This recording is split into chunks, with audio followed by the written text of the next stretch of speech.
This woman murdered a guy and then threw parties in his house for like weeks afterwards. She even drove around town with his nice cars. Her name is Jordan and she lives in Idaho, and she's 21 years old when this story starts. She doesn't even have a job, but she wants to really experience rich lifestyle. She wants expensive cars, she wants lots of money, and she's willing to do just about anything to get that. So one day in 2012, she was out walking her dog when she came across Brian. Brian is 49 years old and he's rich. He owns a local car business and he owns rental properties also. He owns multiple cars and even a boat, and he lives in a really nice, expensive waterfront house. Now, Jordan has known Brian for a while. She knows he's rich, and she also knows that he has reputation for being a very nice guy. And most importantly, that he lives alone. So to Jordan, this looks like a very perfect person to take advantage of. So she comes up with a plan that she's gonna gain his sympathy and let her stay with him. That way, she can finally have access to the lifestyle she really wants. So Jordan put this plan into motion. So one day, she gets into a domestic dispute with her boyfriend. Afterwards, she runs to Brian's house and knocked at his door.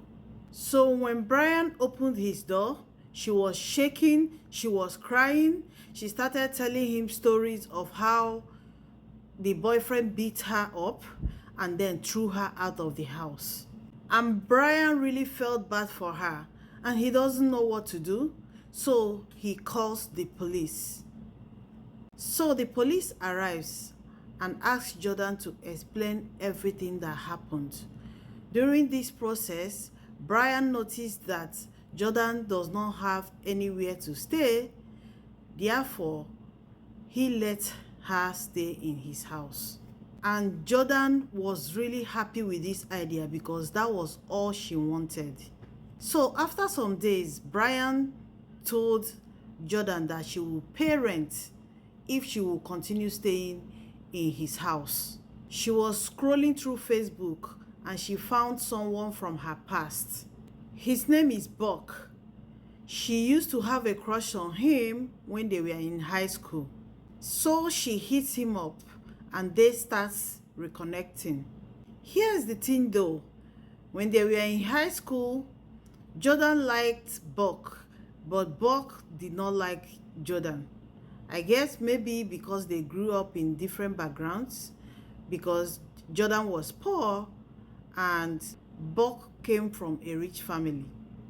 Years later, Jordan does not still have a lot of money and she does not want Buck to see her that way. So she lies to him. She told him that her life has changed, that she's now a loan officer working in a bank and she's making really good money. She also claims that she owns this beautiful waterfront house.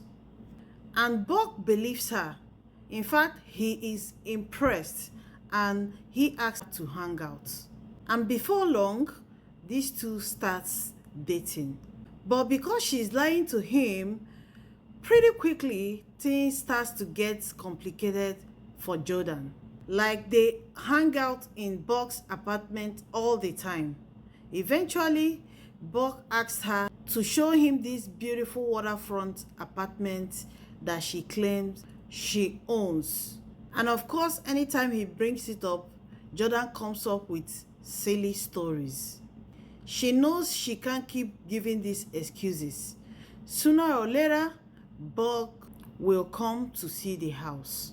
And when that happens, he will see Brian and he will realize that Jordan has been lying all this while. So Jordan decides that the best way to deal with this issue is to get rid of Brian.